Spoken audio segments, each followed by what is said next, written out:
আসসালামু আলাইকুম। হোটেল স্টাইলে খুবই সহজভাবে ছোলা ভুনার রেসিপি শেয়ার করেছি। আশা করি রেসিপিটা খুবই ভালো লাগবে এবং উপকারে আসবে। ছোলা ভুনা করার জন্য এখানে আমি 1 কাপের মতো ছোলা সারা রাতের জন্য পরিমাণ মতো পানি দিয়ে ভিজিয়ে রেখেছিলাম। এখন ছোলাগুলোকে কয়েকবার পানি চেঞ্জ করে ভালোভাবে ধুয়ে নেব। ছোলাগুলো সিদ্ধ করার জন্য এখানে পরিমাণ মতো পানি দিয়েছি আর স্বাদ মতো লবণ দিয়ে ছোলাটাকে সিদ্ধ করে নিব। দিয়ে দিয়েছি 2টার মতো মিডিয়াম সাইজের আলু।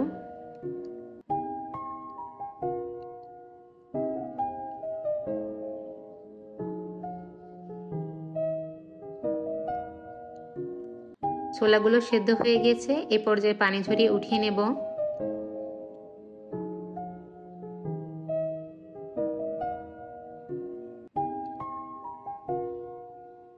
ছোলাগুলো ভুনা করার জন্য অন্য একটি কড়াইয়ে পরিমাণ মতো সয়াবিন তেল দিয়েছি। তেলটা গরম হয়ে আসলে দিয়ে দিয়েছি কিছু পেঁয়াজ কুচি, দিয়েছি কিছু গোটা গরম মশলা, স্বাদ মতো লবণ দিয়েছি, দিয়েছি হাফ চা চামচ মতো হলুদ গুঁড়া, 2টার মতো টমেটো এখানে একটু কুচি করে কেটে দিয়েছি, দিয়েছি 1 টেবিল চামচ আদা রসুন বাটা। সবগুলো উপকরণ একসাথে এখন একটু ভালোভাবে কষিয়ে নেব। দিয়ে দিচ্ছি সামান্য একটু পানি, এখানে গুঁড়া মশলা অ্যাড করব এই কারণে যাতে পুড়ে না যায়।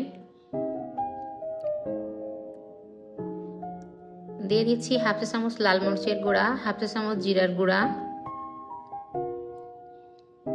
এখন মশলাটাকে একটু ভালোভাবে কষিয়ে নেব।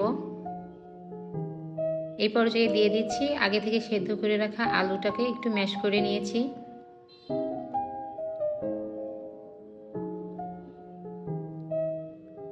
দিয়ে দিয়েছি 2টার মতো কাঁচামরিচ ফালি করে।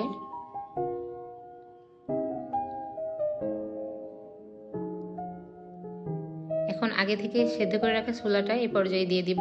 দিয়ে সবগুলো উপকরণ একসাথে খুব ভালোভাবে মিশিয়ে নেব।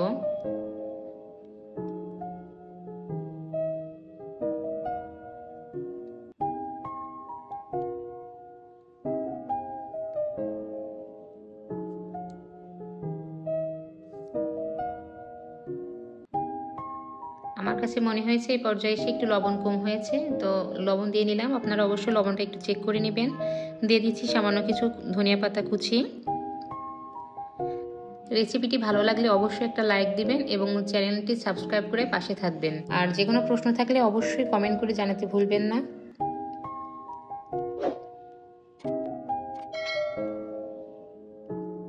আজ এই পর্যন্তই। সবাই ভালো থাকবেন, সুস্থ থাকবেন।